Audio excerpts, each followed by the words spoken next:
services, including family law, matrimonial law, immigration, dispute resolution, Ghanaian customary and family law. At BWF, our solicitors are pleased to offer high-quality legal representation at competitive rates. Our senior partner, Bernardo Wusu, has over 29 years' experience as a lawyer in the UK. BWF solicitors provide independent and practical legal assistance for all kinds of family matters, such as childcare, contested and uncontested divorce, and injunctions for domestic violence. Our childcare and family team appreciate the issues facing you in this difficult time, which is why we offer confidential advice delivered in a sensitive manner. Our senior partner is an accredited member of the Law Society Family Law Accreditation Panel, which guarantees expert representation in all family and matrimonial cases. Are you seeking advice on immigration-related matters? At BWF Solicitors, our immigration team are experts in dealing with everything from general immigration to complex immigration work permits, arranging student visas, as well as entry clearance visas, family visas, and appeals. Our senior partner is an accredited member of the Law Society Immigration Accreditation Panel, which guarantees expert representation. Our office is open from 9:30 a.m. to 6 p.m. Monday to Friday, and on Saturdays by appointment only from 10 a.m. to 4 p.m. We are located at 4th floor Anna House, 214 to 218 Tottenham High Road, London, N15 4NP, just a short walk from Seven Sisters Underground. Our senior partner, Bernardo Wusu, is also a qualified barrister and a member of the Ghana Bar Association. He has acted as an expert in court cases involving aspects of Ghanaian law. He has also advised local authorities, the official solicitor's office, and other solicitors on the intricacies of Ghanaian law, and is a regular contributor on the radio and TV on matters concerning Ghanaian law.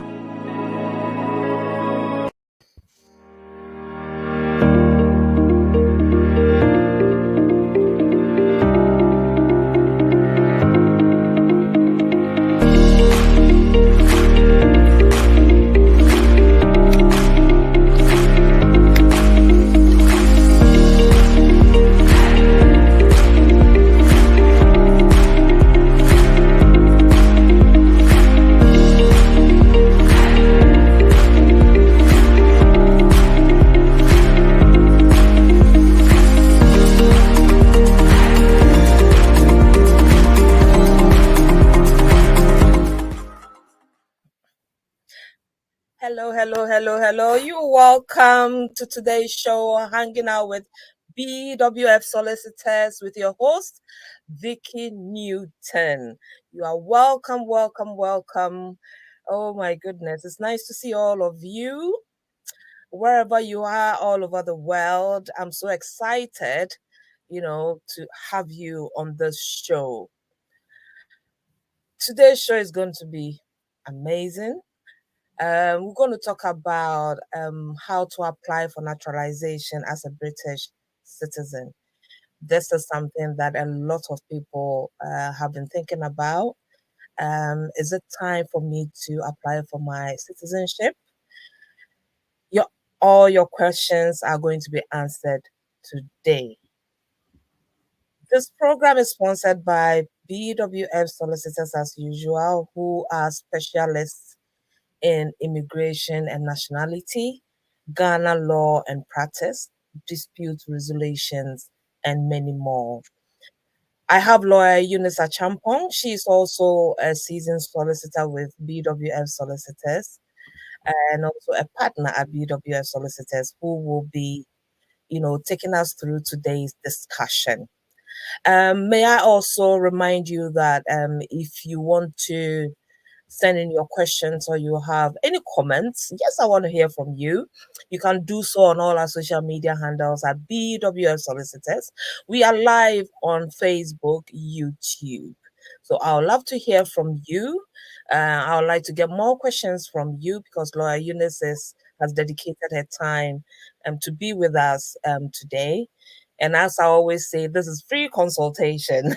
So just jump on this opportunity. If you have colleagues, friends whom you think this program will be of benefit to, please share to all your contacts for them to also benefit from this program. Right, Lawyer Eunice, you're welcome to hanging out with Nice seeing you. solicitors. It has been a while. How have you It been? has been a while. Yeah, I'm good. I'm good. Going And of up more in than the today. Yeah, Exactly. yes. And congratulations on running for councillor for New Addington Yes. South. Thank you so much. I'm Thank you. looking, I think a lot of people are looking forward to voting day next week, Thursday. Yes. So hopefully, same time next week, I'll be, known as Counselor Vicky Yes. Newton. Yes, we have to get people running to the polling stations and to do their postal voting and the rest. I think we don't want that continuation of apartheid where people don't vote. We want They people don't to vote. Yes. take part Yes. and we want people to Exactly. vote. So I Exactly. think Exactly. my advice to young people out there is please vote because these issues affect you, issues going on around your community, Yes. issues to do with the borough in which you live in, all these things affect you. So please don't Mm. say it doesn't affect you in any way. So go out there and vote. Read about the people that you want to vote for Yeah. and then vote, please. Yes, yes, yes. And also read their manifestos. So if Yes. that resonates with you, then straight away, you can go ahead and vote for the person. Thank you so much, Laura Eunice. You did a very great job. I think I will have to take you on as my campaign manager. This job that I do, unfortunately, I won't have time to run as your campaign manager. It's a shame. It's a shame. It's a shame. But it's good. I'm really looking forward to Thank election day you. next Thursday, and I wish you Thank you all the very best. much. Thank you very much. Thank you. Thank you. Thank you. Lioness, as I always say, there's no other week that you haven't been, you know, busy. Yeah. You always busy. You are sometimes take your casework home throughout the weekend to try and, get things done as quickly as possible because I Yeah. know you are a madam perfectionist. Wants everything to be done prim and proper and on time. So, if I may ask, I know you've been very busy during the week. Do you have any updates for our viewers? Yes. So, this month of April, as we know, it has been quite a busy month in terms of immigration law changes, things to do with the fees. And I know last week we had Mr. Boris Johnson and the government announced the fact that those immigrants who come by boat to the UK would now have to be taken to Rwanda. And I think Yeah. um, that also caused a lot of people to raise their eyebrows because they're Yes. thinking, so as soon as people come, are they just going to be sent off to Rwanda? Is that how it's going to be from now on? Because I know the British government has tried several times to come to some agreement with the French government because most people come Mhm. through the channels, the Channel. English channels. And so if there hasn't been any agreement with the French government, then they have to find some ways or means by which these immigrants who come through the Dover ports and other ports can also then get some sort of, should I say, basis or place where they can receive safe, should I say, a safe place to be. Because when Mm. it comes to asylum cases, most of us know that it is because people are fleeing from countries where they are at risk of death or harm being done to them. And so it may be because of their race, it may be because of their religion, it may be because of their political opinions. And so most of the time, because the UK is part of the UN Convention, what we call the Refugee Convention, they have that should I say obligation, or they as signatories have to at least give those people who come seeking asylum a safe place to be. And so if people are running from, let's say, Syria or running from Ukraine because of what Mm. is going on, then at least the least that the UK can do is to provide them a safe place to be because their lives and Mm. livelihood is at risk. And what people are saying is that if people are not going to be sent off, is that in any way going to help? First of all, when we look at the fact that the UK is signed out as a signatory, they can't just ship people back to Rwanda as soon as they enter. So there's a Yes. process that has to be followed. These immigrants that come through the ports, especially at Dover, will now need to put in their claim that they are seeking asylum. And usually, once a claim is put in, they will need to basically assess whether their claim is well founded. So they're assessing whether what they're saying is true or not. So if you're saying you're coming from Syria and where you're at is um, basically a bombshell, and so there's constant should I say shelling, Mm, and there's mm, constant fighting going on, and so you believe that you and your family are at risk, and you've traveled all the way to the UK because you think the UK will be the safest place for you to therefore be at. Then they will have to say that because your claim is founded, we can then provide you with a safe place to be okay. at.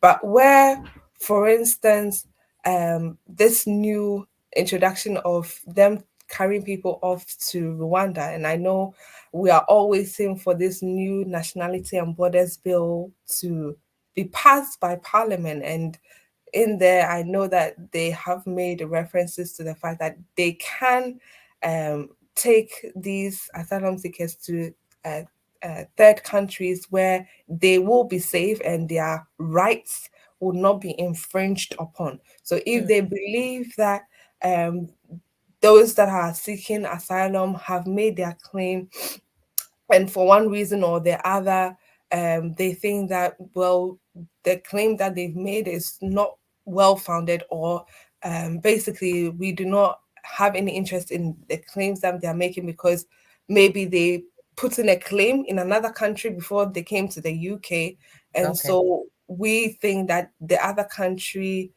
can take them on because they've already put in a claim in that safe country before they arrived here in the UK. So we can therefore send them back to that country, or we can send them to Rwanda if Definitely. we basically think that there's no basis to what they're saying. I think we can send them back to a safe country like Rwanda because that country, or the country where they're from, is basically a safe place where they can be at.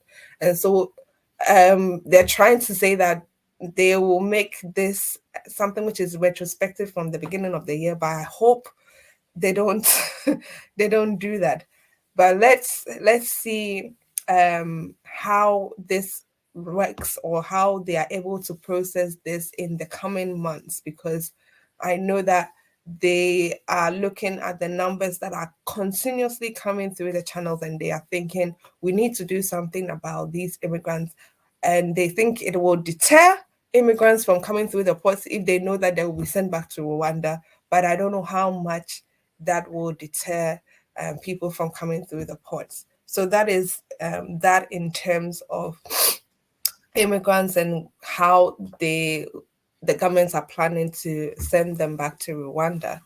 But Mm, when it comes to our immigration laws, from the 6th of April, most of us would have heard that the application fees had increased by £15. So most applications across the board have been increased, whether it's for entry clearance applications, so applications outside of the UK into the UK, or applications within the UK for leave to remain, for instance, student, skilled worker visa, family visas. All those fees have been increased by at least £15.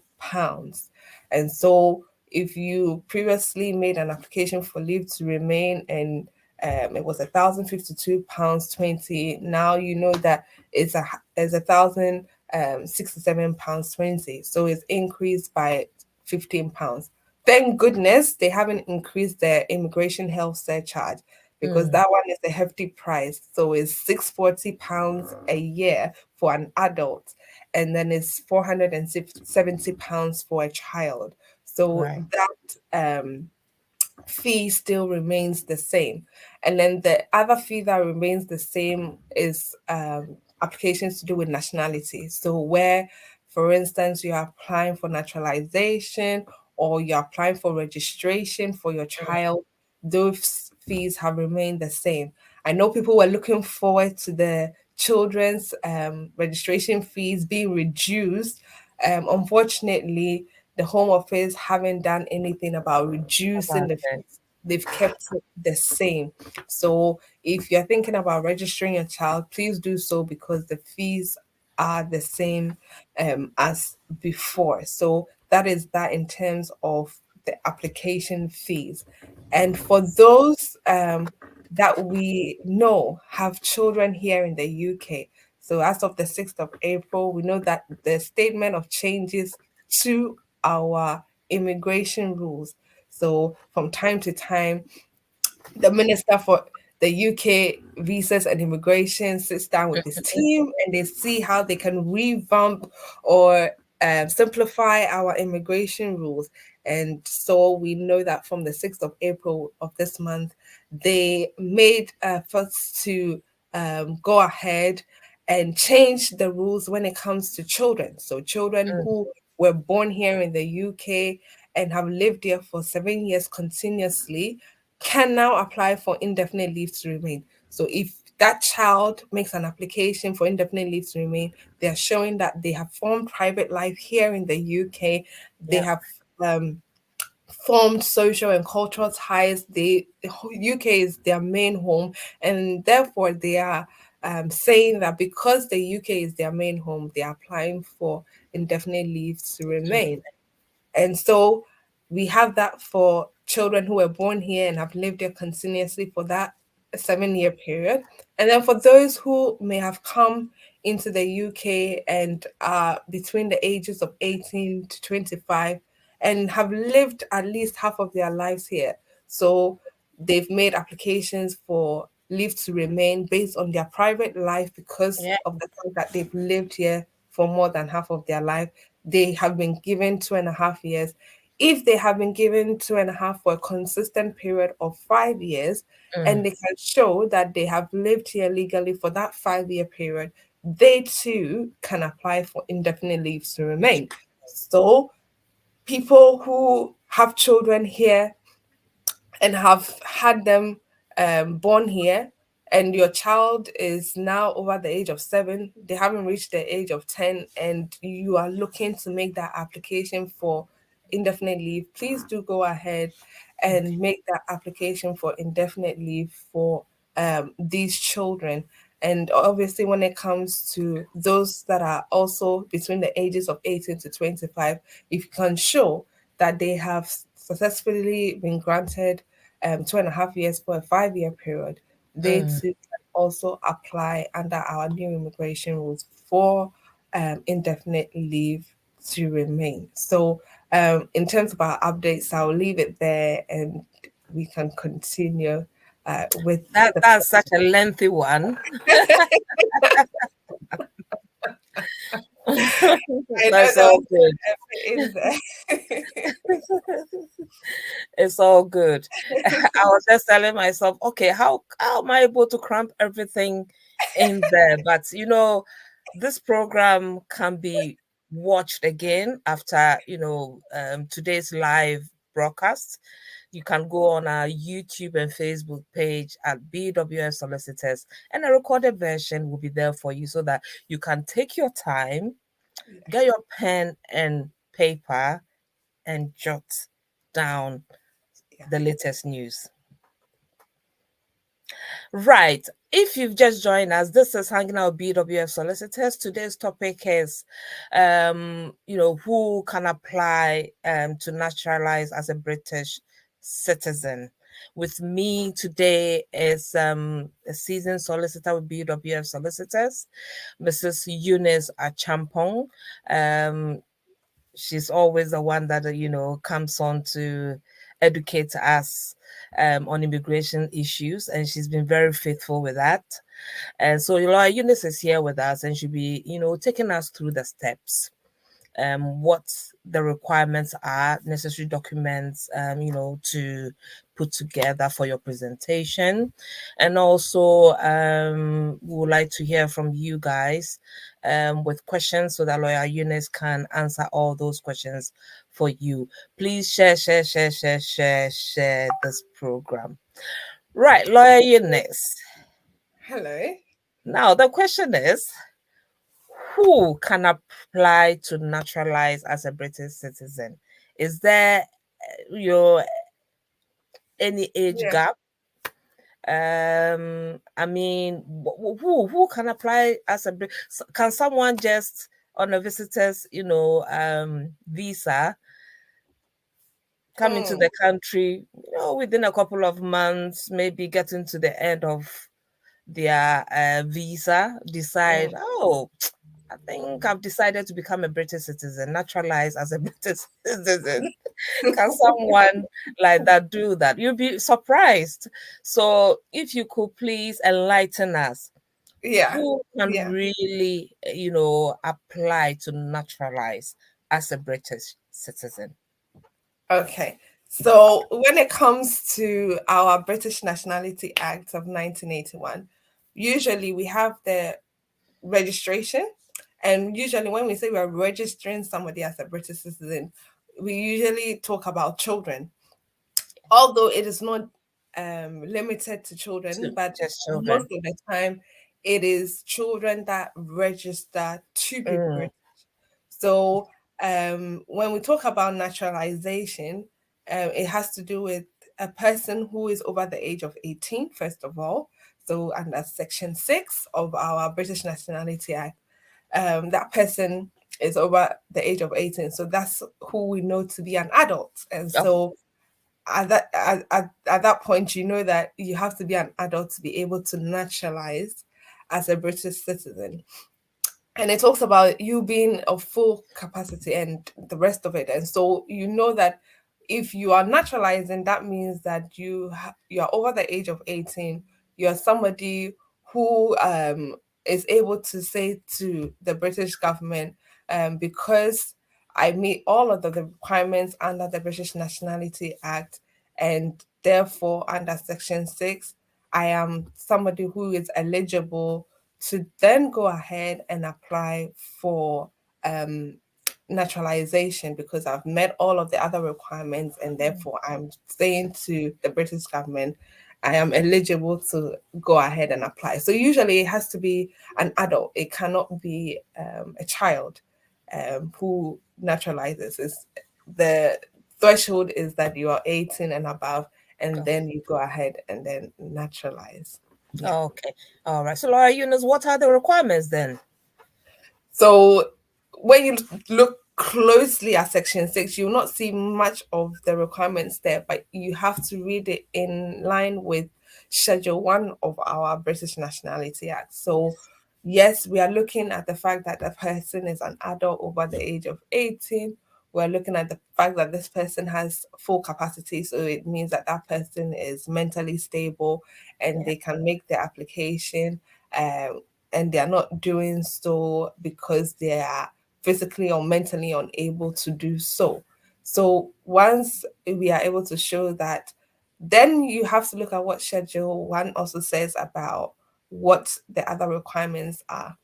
And so you have to also show that as much as possible, this person who is applying for naturalization has lived in this country, which is the UK, for a continuous period of 5 years legally.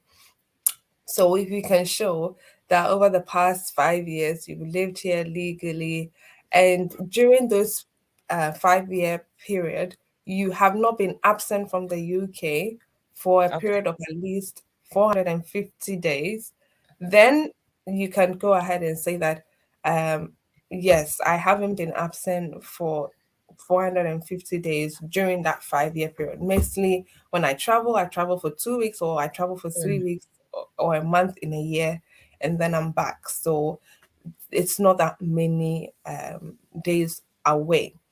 And then they want to know that you have had no restrictions to your leave over Okay. a 12-month period. And usually, what we mean by no restriction to your leave is that you can show that you've had indefinite leave to remain over a 12-month period before making the application for naturalization. Okay. So, over that 12-month period, you should be able to show that you also have not been absent for 90 days, which is roughly about 3 months or less than 3 months during that 12-month period. Mm. And then they're also looking to see whether this person who wants to make the application has completed a life in the UK test and has successfully passed. So if you've passed a life in the UK test and you've also passed an English speaking and listening test, um, or you have somebody who is an undergraduate. So, for instance, they have completed an undergraduate degree here in the UK, or Yeah. they have completed an A level or a GCSE here in the UK, then that person will be able to meet that English language requirement. Yeah. So, usually, most people who take that English speaking and listening will have to complete it at a level B1. So once Okay. you've completed the speaking and listening at level B1, that will qualify you to say that you have met that requirement. Or Okay. you can say that you have taken an undergraduate degree, or you've taken GCSEs here, or you've taken A levels here.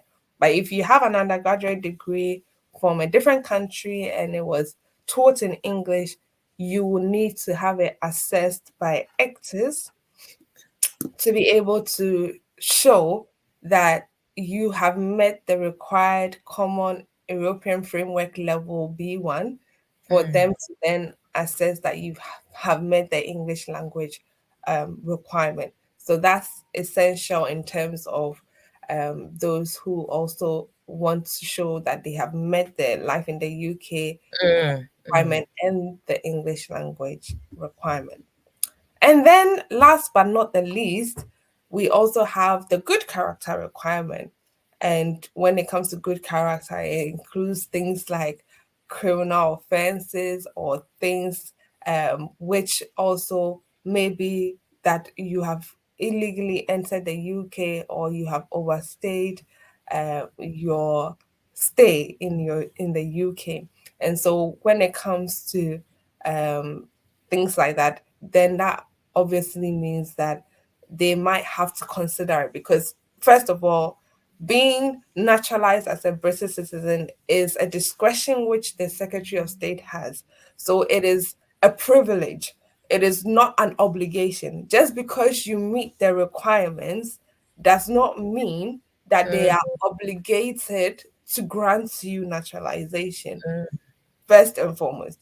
And we've heard a lot of talk about people being deprived of their citizenship. So I think that I need to stress that it is a privilege, it is a discretion which the Home Mm. Secretary has to say that one person who has applied can therefore be granted naturalization as a British citizen. So when it comes to the good character requirement, there are other things that are involved. And then once they have assessed um, all of the other requirements, including the good character requirement, then they can go ahead and say that in in fact they've looked at the circumstances, they've looked at the evidence you've presented, and therefore they will go ahead and present you with a certificate to naturalize as a British citizen. So I think that it's one of those things where they consider all things being equal before they Mm. grant you naturalization. So when you talk about the criminal Mm, offenses, mm. does a CCJ on your credit file be one of the offenses?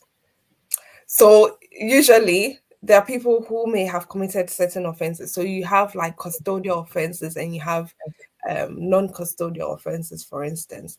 So there might be people who may be imprisoned for an offense, and in this country under the UK Borders Act, if you've committed an offense for which you have been imprisoned for 12 Oh, okay. months or more, that is serious. And so even in that, you you as a person, if they view you as a foreign criminal, there is an automatic deportation order Mm, because mm, you have been imprisoned for an offense which is 12 okay. months or Okay. more.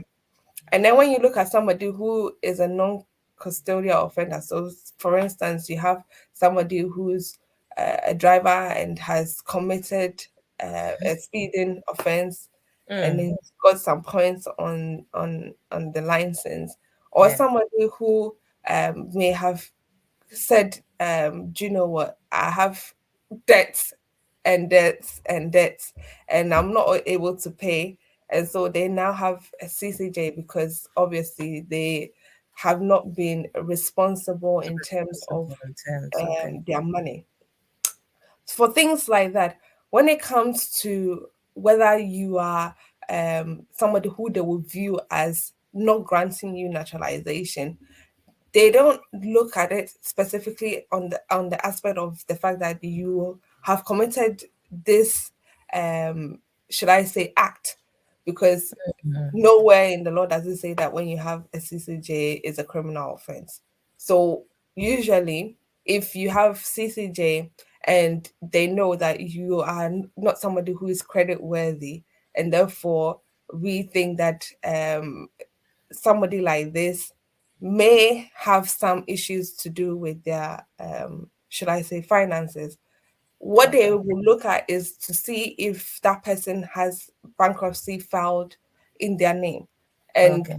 if that person has bankruptcy filed in their name, then that can be an issue because they're going to look at this person as him or she being somebody who is not able to manage their finances well. Okay. And so that, in a way, will impede on them granting you naturalization. But CCJ in itself may not necessarily stop them from granting you. It's just the fact that it might lead to other aspects, and then they will want to do other searches in terms of whether you have bankruptcy, you've ever filed for bankruptcy, or you have civil judgments against you for not paying certain debts, and then that in itself can escalate things. So Okay. yes, CCJ in itself may not, but then there are other things that they may look at. And if you have civil judgments against you where you haven't made any payments, or if you have filed for bankruptcy, that in turn might impede on them granting you naturalization. Yeah. Okay. All right. Laura, see, I think you mentioned overstaying. Yeah. So someone who came into the country as a student Mm, overstayed, then possibly couple of years later applied for mm, indefinite leave to remain. mm, So after 12 months, this person decides to, apply to naturalize as a British citizen. mm. Would that, because of that overstaying status from the beginning, is that going to affect such a person being successful with this application, or is just 50-50? Is at the discretion of the caseworker? So usually when it comes to making the application for naturalization, as part of the good character requirement, I said that they do look at if somebody has entered the UK illegally Okay. or that they have overstayed. And from the example you gave, somebody has overstayed their student visa and would want to know um, when they can apply, just as um, I mean, most of the questions were coming um, from other people, and that's why I decided to do this topic because people were thinking, can I apply immediately when I get my settlement, or Exactly. can Yeah. I apply sometime after I get my settlement? Mm-hmm. And as I said, it is a privilege to be a British citizen. It is at the discretion of the Secretary of State to give you that certificate of naturalization. So if their policy on good character says that because you were an illegal immigrant when you came to the UK, or because you overstayed your period of leave whilst in the UK, so we are telling you, we are punishing you for a little while. We have to um, grant you, or we would look at your application for naturalization after 10 years of your lawful residence. So we will count 10 years from when you became lawful in the UK. And then during that 10-year period, if you can say that at the time of you applying for naturalization, that 10-year period has been counted and it's over, we would then go ahead and consider your application for naturalization. So somebody who has overstayed, or somebody who has entered the UK illegally and has now been able to have their indefinite leave to remain. So they have indefinite leave to remain, or they have settled status or permanent residence. Mm, They would then have to wait for a 10-year period to pass from the time they became lawful in the UK before mm, they can make their application for naturalization. So it's key that you remember that there's a 10-year period, and then from that, you can then go on and make the application. And mm, mm, they will consider gaps. So, if, for instance, you came as a student, you overstayed, and then you made another application and it was successful, but you also overstayed again, those gaps, they don't count. So it has to be 10 years lawful residence, or lawful stay from the time you were able to get your leave to remain. And if they can count 10 years lawful residence from that time onwards, then you will be eligible to apply for your naturalization. Yeah. yes, because I've got Louisa asking the same question, which you Mm, answered. Said, "Good afternoon, Laura Eunice. I'm an EEA national from Belgium and have been living in Wales for the past 7 years. I mm, asked the lawyer to complete an application for naturalization for me, and mm. he told me I needed to wait 10 years before I could apply. Is that true? I think with this one, he or she didn't overstay. Am I right? No. So that Yes. is where So that the, would yeah. exactly.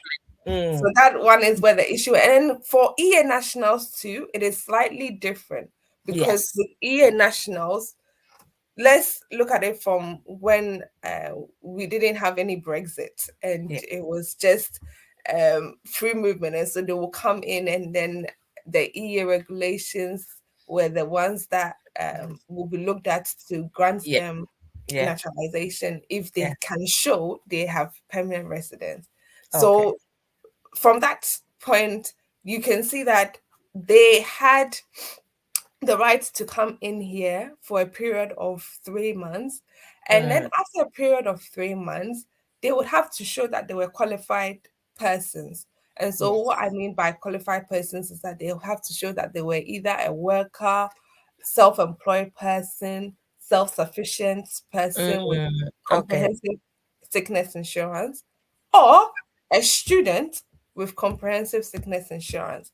So if after 3 months of them coming to stay in the UK, they decide they want to live here, then they would have to show that they are either working or self-employed, or they are student or self-sufficient with comprehensive sickness insurance. So if that person who is an EA national can show that for a continuous 5-year period, they have been working, or they were self-sufficient with comprehensive sickness insurance, then they can then go ahead and say that they want to make this application for naturalization. But remember, because we have Brexit, what covers them is the fact that they will have to make the application under the EU settlement scheme. Okay. Because as we know, the EU law does not protect them as of now. If they are in the UK and you are saying that you're an EU national or you're an EU national family member, the EU laws no longer by the fact that you are in the UK. So Mm, the EU settlement scheme was a way of them saying that we want to make EU nationals and their family members lawful. And so on the 30th of June 2021, when the deadline passed, because there was a transition period. So we okay. know that the 31st of December 2020 was the end point, and then they gave a transition period up Period. to Yeah. the 30th of June 2021. So if by the 30th of June 2021 you were not able to naturalize as a British citizen, you have to have made an application under the EU settlement scheme Settlement. Okay. before they even consider your application for Mm, naturalization. So mm, if you haven't completed an application for settlement under the EU settlement scheme, you have to complete it. You have to be granted settled status or indefinite leave to remain even before you can make an application for naturalization. So, as you said, if this person has settled status, they can apply for naturalization straight away. They don't need to wait 10 years because they didn't enter the country illegally. Because at the time they entered, it was free movement and they could come and go as they wanted. And there was nothing like them overstaying, I would put it, unless they were not qualified persons. So maybe if they stayed there for 3 years and they were not employed or they were not self-sufficient or they were not a student with comprehensive sickness insurance, then that would be an issue because maybe they were not able to show that they were qualified persons. But as long as they have settled status, immediately when they receive their settled status, they can go ahead and apply for naturalization. Yeah. mm, mm, mm, Great. Right. Ladies and gentlemen, if you've just joined us, you've missed, you know, the beginning of the show. But don't worry, as I said, we have a recorded version after the show, so you can go straight to YouTube and, Facebook, at BWF Solicitors, and you'll be able to watch a replay, from the beginning. But I'm glad you've joined us halfway through the show. You're still going to learn a lot from this. Please send in your questions on live on our Facebook page and YouTube at BWF Solicitors. I'm here with Mrs. Lawyer Unisa Champong, solicitor at BWF Solicitors, and I'm your host, Vicky Newton. Right. I've got Nana here. She says, "Hi, Lawyer Eunice and Vicky. I'm really enjoying your show. Keep up the good work. I'm married to a British national, and we have two children together. I came to the UK as a spouse and have completed 5 years. I applied for indefinite leave to remain a few weeks ago and currently waiting for a decision. Can I then apply for naturalization straight away, or do I have to wait a year?" Okay, so this is somebody who I think came with a spousal visa. I think that's what she says, Yeah. and she has applied for indefinite leave to remain after 5 years, and she's hoping to be granted indefinite leave to remain. And And so when you look at our British Nationality Act, the rules are slightly different for those that are married to British citizens. So under Section 6(2), it talks about those that are married to a British citizen and the fact that the requirement is for them to show that they have lived here lawfully for a period of 3 years. okay. Usually, when you look at our immigration rules, you have to qualify for indefinite leave to remain after a period of 5 years Okay. before you are granted indefinite leave to remain. So, even though the British Nationality Act mentions three, a person who has completed a period of 5 years as a spouse of a British national and has then gone on to make an application for indefinite leave to remain, Mhm. Once that person is granted indefinite leave to remain under Schedule 1 of our British Nationality Act, they can make an application straight after they have been Oh, given indefinite leave to remain because they mm, are a spouse to okay. a British national. So International. they don't have to wait for 12 months like an individual who would be making the application in their own right. They would basically have to show that they have been married or they are married to a British national and therefore are making their application for naturalization straight away. So maybe somebody who is an individual is thinking, um, but I was married to an EU national, or I was married to a British national. Mm, Unfortunately, if it was previously, then you wouldn't qualify under Section 6(2). But if you are still married to that British national and you want to make the application for naturalization, you can do so straight away. Yeah. oh, okay. All right. Brilliant. Brilliant. Right. Yes, I've got another question. This is from a student. Um, yes, Aisha. I came to the UK with a student visa, which I did not renew, but continue to remain in the UK. I eventually found my lovely wife about 2 years later, and we got married. She's an Italian national, and we have been married for 5 years now. I will be applying for settled status soon. Can I apply for naturalization immediately after? Oh, Eunice. Okay, so right away, because he said he overstayed his student visa, the answer is no.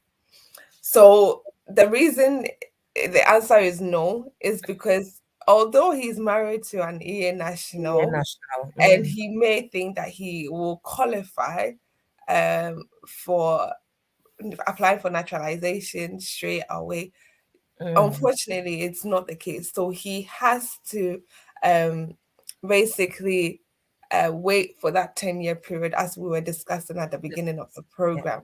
So if you were an illegal an immigrant or you have overstayed your period of stay here in the UK, as part of the good character requirement and the yes, Home Office policy guidance on good character, they have said that 10 years has to pass from when you became known or you had your lawful residence. From that time onwards, they will consider your application. So it is 10 years from the time he got married to his lovely wife, because at the time the EA regulations were enforced. As soon as you became a family member of an EA national, you were mm, seen to be lawful because you also had the same right as the EA national to reside yeah, here in the UK.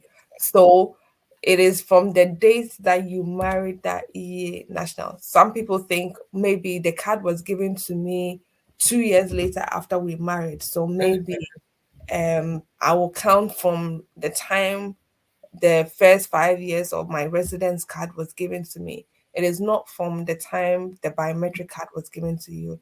It is mm, from the time that you were lawful, which is when you were married to the okay. EU national. And so the 10 years will start from that point onwards Mm, until mm, you can say that you have lived here lawfully for that 10-year period, and therefore you are making the application to naturalize as a family member of an EA national. And as we um, said before, even an EA national in themselves can apply for naturalization. mhm. And they have to do the English language test. I know most Yes, yeah, people who do the pre-settled or the EUSS, which is the EU settlement scheme, don't do the life in the UK. They don't do the English language test. But for most people who apply under the immigration rules for family life or private life, they yeah. have to do the English language test and they have to do the um, life in the Life UK in the test UK test, yeah. before they're even granted indefinite leave to remain. So somebody who is a family member of an EU national or somebody who is an EA national themselves will definitely have to complete the English language test, and they have to complete the life in the UK test. And then the other requirements that I mentioned at the beginning for them to be able to be granted naturalization as a British citizen. Yeah. Okay. All right. So, Eunice, in the absence of any further questions, will you please summarize what we've discussed Yes. so far? Yes. Then, So, in the end, your details for those who would like to contact you. okay. So the main topic was to do with when you can apply for naturalization. And we've just been discussing the fact that when it comes to applying for naturalization, you have to show that you're an adult, you have full capacity, you are somebody who has lived in the UK for a lawful period of at least 5 years and over a 12-month period. So you should show that there was no restriction to your leave, which means that you should have shown that you have indefinite leave for at least 12 months before you were making the application or before you make the application to naturalize as a British citizen. And also, you should show that you haven't been absent from the UK for a period of at least 450 days within that 5 year period. And then over that 12-month period, you have not been absent for at least 90 days. Most people would definitely may have taken their life in the UK test or an English language test or may have completed an undergraduate degree or GCSE or A level to meet the English language requirement. If you have not completed an English language test or you have not done your life in the UK, you have to do so under the requirements to be able to be eligible to apply for naturalization. And then you also have to show that you meet the good character requirement, and that includes those who may have entered the UK illegally or those who may have overstayed their live here in the UK. So if you have at any period in time overstayed your leave, then the Home Office in their guidance are saying that 10 years have to pass from the time you became lawful here in the UK before you can make an application for naturalization. But if Okay. you entered the UK lawfully and you have completed a period of stay for which you have been granted indefinite leave to remain, then you can go on and say you are making an application for naturalization because you meet all of the other requirements. For spouses, they don't have to wait 1 year after their indefinite leave to remain to be able to apply for naturalization. If you're a spouse to a British national, you can apply for naturalization straight away. And so this is what we've been discussing today. And I know that most people may assume that we usually talk about immigration, but we deal with other things apart from immigration. We deal Yeah. with family law issues, which include child arrangement orders or divorces, or even the fact that when it comes to those who are going through abuses and harassment, want to apply for non-molestation orders, we deal with those as well, and other civil litigation matters. As Vicky mentioned, I am a solicitor at BWF Solicitors, and we are situated in London. Our address is the fourth floor of Anna House, 214 to 218, Tottenham High Road, London, and the postcode is N154NP. So it's N154NP. And our telephone number is 0208 493 7340. So 0208 493 7340. My personal number out of office hours is 075 35813910. So 075 35813910. Thank you, Lawyer Eunice. So, ladies and gentlemen, all too soon, the show is coming to an end. Lawyer Eunice has left her, her details. So, if you need further assistance or advice, do not hesitate. Contact Lawyer Eunice and her team, and she'll be very happy to offer the support you require. Yes. Thank you so much. Thank you, Lawyer Eunice, for taking time off your busy schedules as usual. Coming to educate us on immigration matters. We're not taking it for granted. Thank you so much. So, ladies and gentlemen, until we meet again another time, I'll say take good care of yourselves, and I hope you have a lovely bank holiday Monday. Take care. God bless. Bye-bye. Bye. Based in London, we are a dynamic award-winning firm specializing in a range of legal services, including family law, matrimonial law, immigration, dispute resolution, Ghanaian customary and family law. At BWF, our solicitors are pleased to offer high-quality legal representation at competitive rates. Our senior partner, Bernardo Wusu, has over 29 years' experience as a lawyer in the UK. BWF solicitors provide independent and practical legal assistance for all kinds of family matters, such as childcare, contested and uncontested divorce, and injunctions for domestic violence. Our childcare and family team appreciate the issues facing you in this difficult time, which is why we offer confidential advice delivered in a sensitive manner. Our senior partner is an accredited member of the Law Society Family Law Accreditation Panel, which guarantees expert representation in all family and matrimonial cases. Are you seeking advice on immigration-related matters?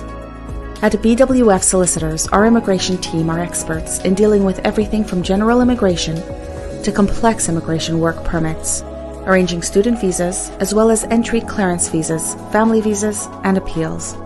Our senior partner is an accredited member of the Law Society Immigration Accreditation Panel, which guarantees expert representation. Our office is open from 9:30 a.m. to 6 p.m. Monday to Friday, and on Saturdays by appointment only from 10 a.m. to 4 p.m. We are located at 4th floor Anna House, 214 to 218 Tottenham High Road, London, N15 4NP, just a short walk from Seven Sisters Underground. Our senior partner, Bernardo Wusu, is also a qualified barrister and a member of the Ghana Bar Association. He has acted as an expert in court cases involving aspects of Ghanaian law. He has also advised local authorities, the official solicitor's office, and other solicitors on the intricacies of Ghanaian law, and is a regular contributor on the radio and TV on matters concerning Ghanaian law.